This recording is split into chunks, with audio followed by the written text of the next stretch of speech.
Meaning of drunk driving. Drunk driving. Drunk driving. Drunk driving. Drunk driving.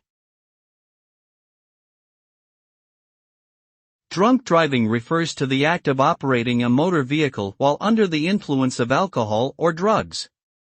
This behavior is dangerous and can result in serious consequences.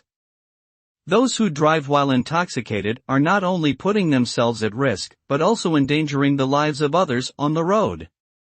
Driving under the influence can lead to accidents, injuries, and fatalities.